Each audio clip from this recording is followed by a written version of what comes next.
Charlie was 14 when he was diagnosed, so he was not, he's not quite a young adult. He wasn't a child anymore. So he kind of grew up for 3 years with cancer.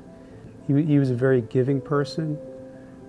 He typically put other people ahead of himself and his feelings and his problems, and he continued to do that after he had cancer. I remember the last road trip he took, about a month before he passed away. There was a little girl in Rochester who was near the end with DIPG, and he drove the 100 miles to Rochester with my wife to sit by her bedside and comfort her.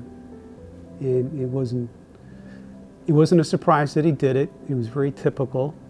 He was thinking about her, not himself.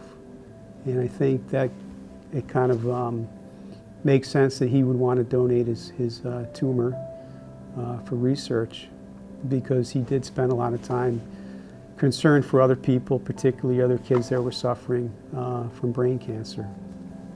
Charlie, he was sassy and funny and typical adolescent and teen, and to look at him, he was just a regular average kid, but there was so much deep inside of him, especially after he was diagnosed with DIPG.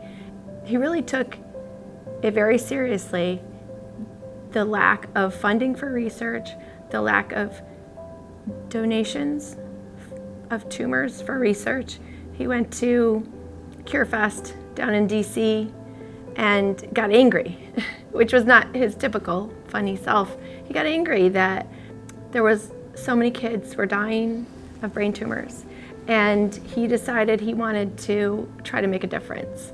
He said to me one day, I've lived my life, but what about that 4-year-old? Like, they should have the chance to grow up. So he wanted to contribute, and the only way he could was by gifting himself.